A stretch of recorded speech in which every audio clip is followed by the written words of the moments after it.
Hello and welcome to the first edition for 2016. I'm sitting here in our new offices in South Melbourne and it's a wonderful 42 degrees outside. Isn't it beautiful? Melbourne summer, there's nothing quite like it. Well, I'm absolutely thrilled and so excited to be revealing the final results are through for 2015 and so wholly unexpected.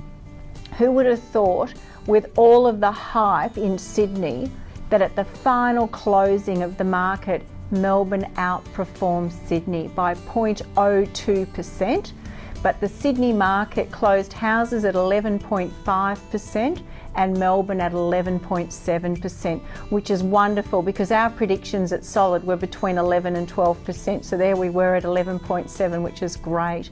The really good news is that Melbourne and Sydney consistently performed in both the housing market and the apartment market.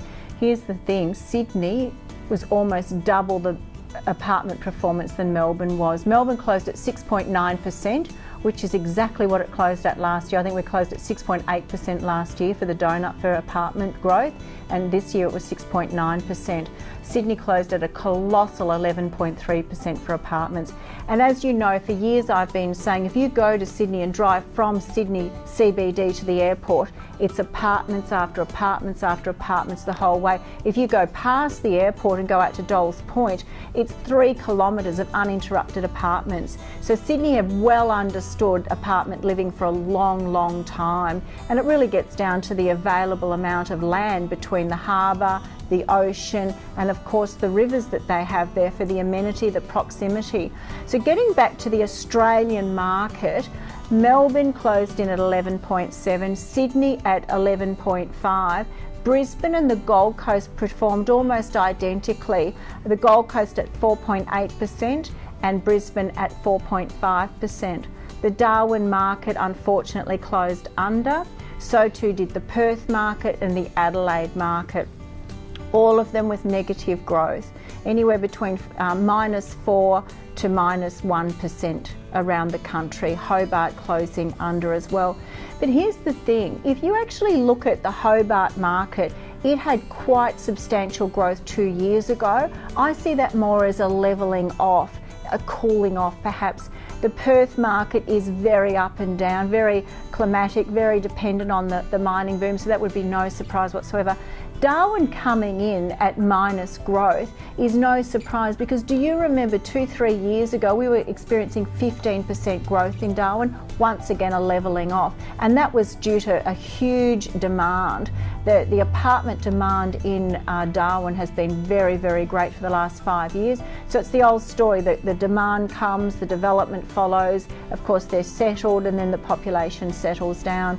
Speaking about population settling down, the official numbers are through now, 1,800 people every week coming to Melbourne.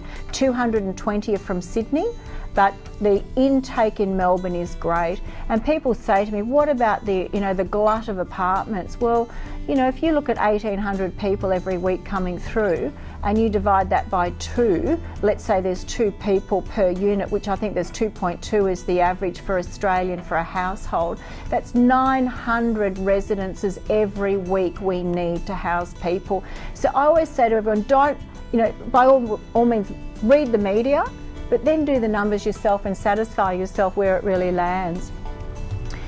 Really great news on rental returns. Last year, Real Estate Institute of Victoria reported that the rental returns for all of Victoria were 3%. They're 4% in Melbourne in the donut. 4% is the median rental return for apartments. At Solid, we're getting 4.3 to 4.6. So we've always outperformed the market in rentals and we consistently continue to do that. So if you think about it, we go for transport, amenity, pubs, clubs, bars, restaurants, work-life balance. People will pay for work-life balance. We're about to produce our growth figures internally for our client base for the last 2 to 3 years, and the great news is everyone's experienced some form of growth. So, and that's really what we're in it for. But interestingly enough, when you combine the return on capital and the return on your rental property, the results for Melbourne were 11.7%. So your apartment came in at 6.9, but when you add your return on your investment of 4%, you're at 10.9, and you adjust for another 1% for your tax return, the official figures for apartments are 11.7%. Fantastic. You're not getting that in the share market, you're not getting that in the bank. So we continue to stand steadfast on the donut. And look, I'll close now, but here's the thing. I had a great seminar last night. Thank you to everybody. A welcome to all our new clients that have come to seminars in recent weeks. But here's the thing. 5 years ago, people were wanting to buy in Point Cook and Moona and Cranbourne. 4 years ago, people were wanting to buy US property.